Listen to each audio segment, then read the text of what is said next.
Well, Best thing I ever good did. morning, everyone. Welcome to Rainmakers Roundup. I'm your host, Mark Iorio, and today, actually, I've got a great guest on. Norris Clark is the managing partner at Princeton Strategic Communications. And, you know, before you start to think about, a communications group, this is different. This is really different.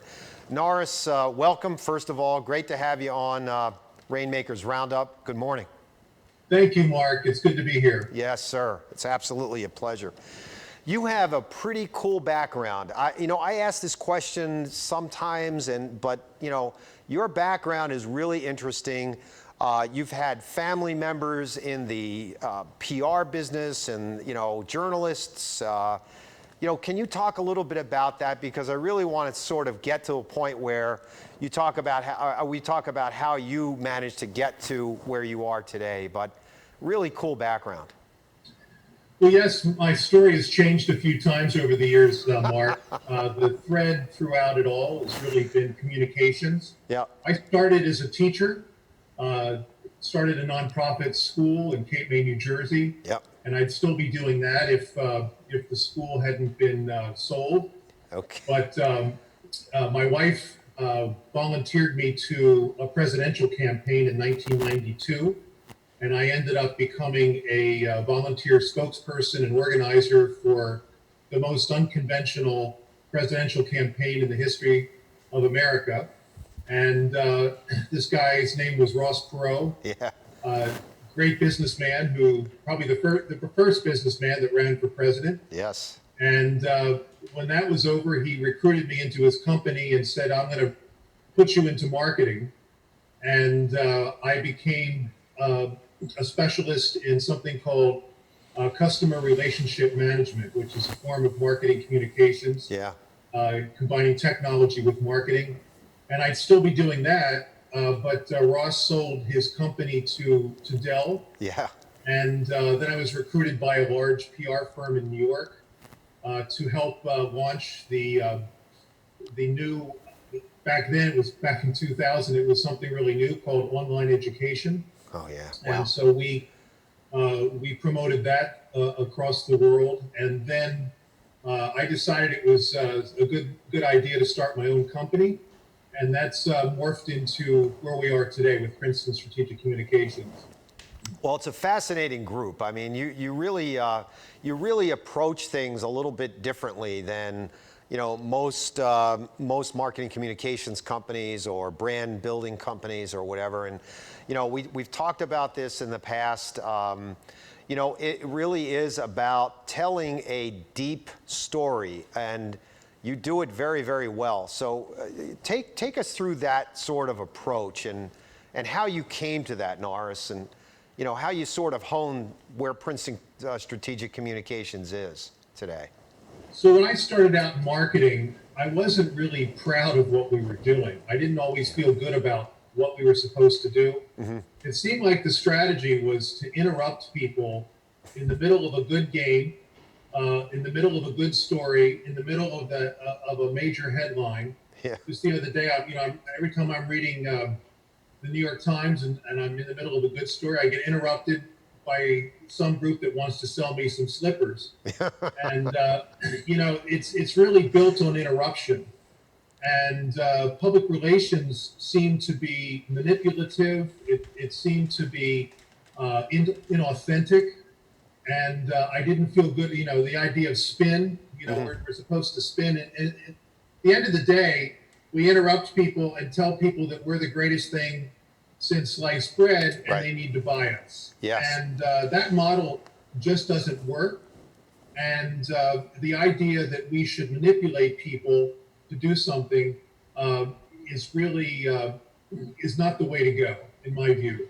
Yep. And when I realized the father of public relations was using Freudian psychology to basically try to get women to smoke cigarettes in America, and that was the foundation of public relations, I didn't want to have anything to do with it. Good for you. And I realized that the best way to communicate is to really tell a story. Mm-hmm. And what I mean by that is there's only 4 ways that we have as humans to persuade other humans to do things. one thing we can do is we can try to coerce people. We use this with our kids. I just got back from a trip to Yellowstone and Glacier National Park, as I mentioned to you, and I had my 4 nieces and a nephew. And I used all forms of persuasion. One is coercion. If you don't do this, I'm going to withhold something from you. Right. If you do this, I promise to give you that latte with salted caramel if you do it. Okay, so that's seduction. So we got seduction and coercion, which all animals use with each other. Yep. But then, as we mature a little bit more, we use rhetoric and reasoning, right? We say that studies have shown that cigarettes are not good for you. You shouldn't smoke. Right. But when we're asked big questions like why are we forming this organization? Why are we organizing this company? Why are we organizing this country? People resort to telling a story. Yeah. And the story always has the same format. It's a set of characters or character whose lives have been faced with a crisis that's thrown their life out of balance. And they spend the rest of the story overcoming all these obstacles that they have in life in order to put things right, make things better. And we all sit on the edge of our seats wondering how it's going to turn out. Right. And that is the way it turns out that the human mind organizes its experiences. So the human animal forges communities by sharing stories with each other. And so our role as a strategic communications firm is to really serve as a brand journalist, Mark. We ask big questions. Why are you doing what you're doing? Right. How are you doing what you're doing? Tell us more about who you are so we can understand and relate to you as characters, and all of that before you get around to talking about what you're doing. And then you write that down. You craft the story in a way that's engaging for people to relate to, and you capture the drama, you capture the crisis, and people are far more engaged with stories because this is really the way our brains have evolved to work over the years, is to shape everything in the form of a story. When you think about it, Mark, your memories are stories. Yeah. Your dreams are stories. Yep. And when you talk about what you're planning to do and explain why you're doing it, you resort to a story. It's a story. Yeah. So at the end of the day, I would say that a brand is really a community of people that are sharing a story. So well put. I mean, I've heard so many. Listen, I've run my own brand and marketing firm for the last 33 years. I've heard so many descriptions of what a brand is, how a brand functions, how a brand works, et cetera, et cetera. No one until now, Norris, has talked about it in terms of, the way you've crafted this. It's telling a story. It's brand, that word brand, or those words brand journalism, go together very nicely. So tell us a little bit about how you go about that. It can't be just one person in the organization that you're talking to that kind of gives you that, the content, the basis for the story that you're going to write. How do you go about doing that? Do you sit down with the executives? Do you sit down with people within the organization? How does that work? Take us through that little process for us. So it sometimes helps to have an outside group come in to kind of hold a mirror up to the main characters of an organization. Yeah. And ask the hard questions. Sometimes the people within the organization stop asking the hard questions. So what I mean by that is, tell me what's really going on. Right. What's the real story? Right. A lot of executives want, they want to act as if they've arrived at the happy ending of the story, and they don't really want to share the crisis Right. And the challenges. Right. I mean, it's important to understand what I mean by story. Take Apple, for example. Yep. Apple is one of the most successful companies on planet Earth. And when they were asked why they were so successful, the answer that came back was they told a good story. Yeah. Well, what was their story?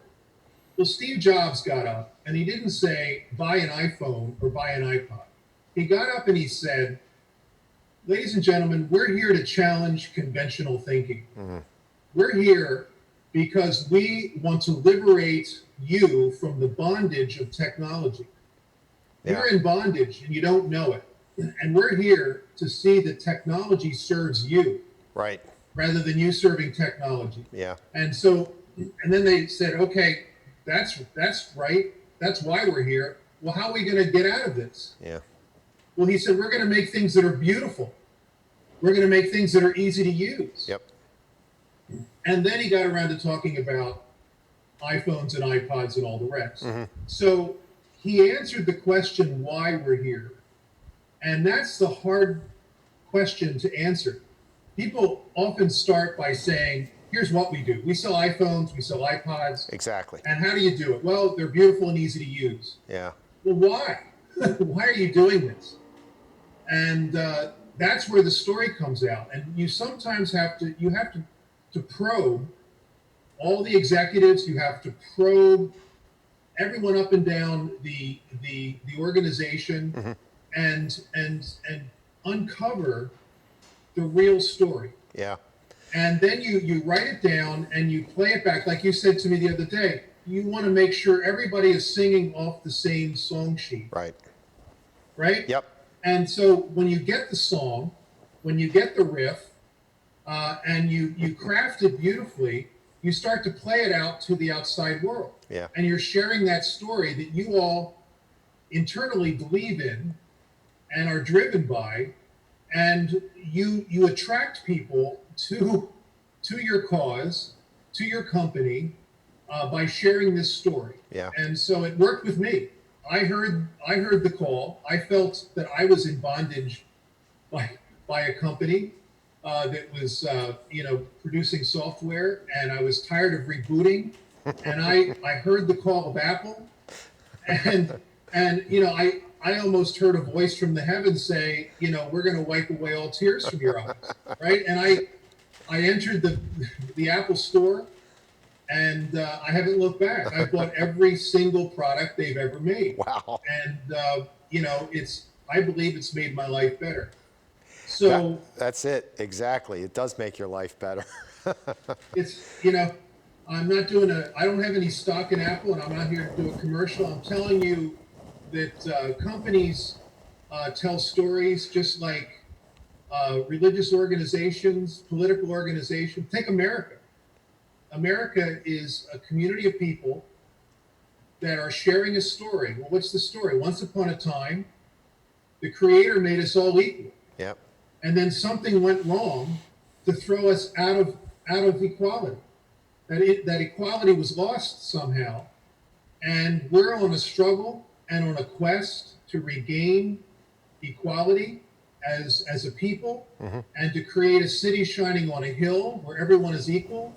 And that's a journey full of crisis, challenge, and stay tuned. We're still trying to figure out. We're still honing how this this thing. country's going to work it out. Absolutely. We're going to take a quick break. We'll come right back after a commercial message, Norris, and we'll talk to you about a case study. I want to hear about something you're really proud of right after a message from our sponsors.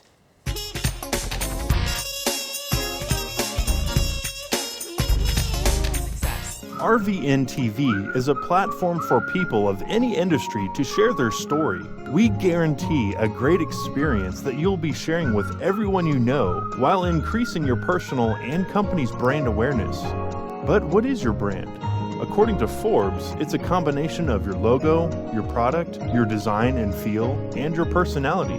Did you know that aside from being a guest, we offer even more opportunity to boost your brand? Adding your company logo and website on screen during your interview will allow viewers to recognize your brand instantly. Incorporating images and video clips is another great way to showcase your product during your live segment. Let viewers see how good you really are. And most importantly, there's you and your interview.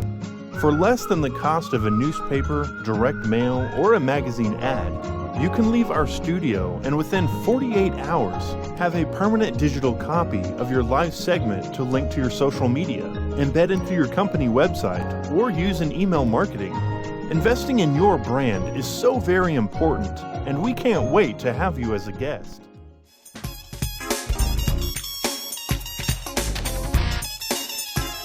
Welcome back to Rainmakers Roundup. I'm your host, Mark Iorio. Great conversation with Norris Clark, managing partner at Princeton Strategic Communications. Norris, great to have you.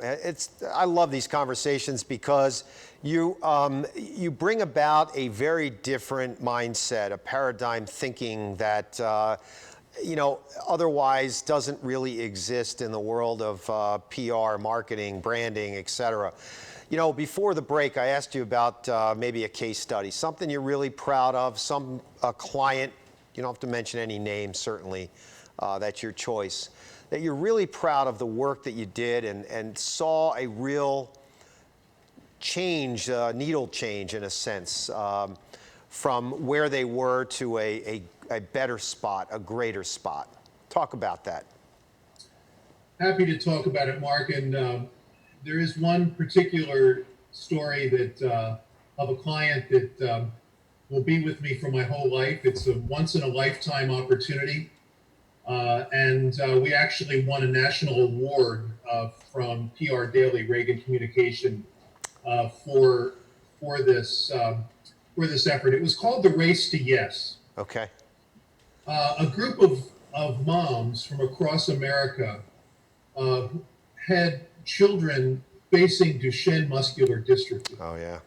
And they found out that there was a drug that was being tested that really had a good shot at saving their kids. If you're not familiar with Duchenne muscular dystrophy, it's a death sentence to a child that reaches their 20s. Yep. The muscles atrophy and everything shuts down. Yep. And these moms were coming together across America, raising money, doing the research, and here they found an opportunity, a genetic drug that they needed accelerated approval from the FDA. Mm-hmm. And the FDA was taking their time on this and hadn't really, they didn't really know all the ins and outs of the genetic approach. And these moms came to us and said, could you help raise awareness for Duchenne muscular dystrophy nationally? And could you get the attention of the FDA? Mm. And that's a tall order. And yeah. Talk about responsibility. These moms were raising money by, doing fundraisers, and their money was precious, and they were asking us to take this precious money and to do something that helped them become successful. Sure. So what we did was, this was during the Obama administration, and he had promised that if anyone got 100,000 petitions signed at the White House portal, he promised that his administration would pay attention to it. Mm-hmm. So we got on social media, we set up a website, we branded it the Race to Yes, we told the story of these moms, and we asked people to go to this petition portal, and in 1 month, we got over 106,000 petitions signed. Wow.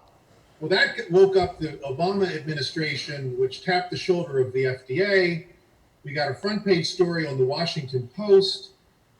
The head of the FDA said they had never seen such a grassroots campaign. They said, let's pay attention to this. They called a meeting. Over 1,000 families showed up. Wow. They had to rent a convention hall in a hotel to accommodate all these families who came to give testimony. Wow. And the scientists coming to give testimony. And at the end, the FDA chose to accelerate approval for this drug for these families. Fantastic. Now, I still get a tingle every time I tell that, retell that story. Sure. It was a great privilege to be able to to help those moms. That's great. But there again, this was simply telling their story, Yeah.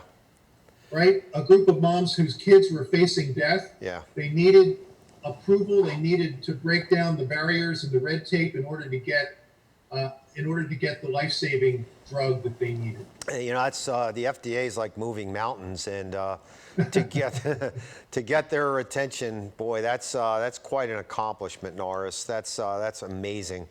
You know, there's so much more to talk about. You know, I want to invite you back on Rainmakers Roundup, but one of the questions I want to ask you, you know, I've read your bio. I've watched the company. I obviously know some of the folks that work for you and your partner companies as well.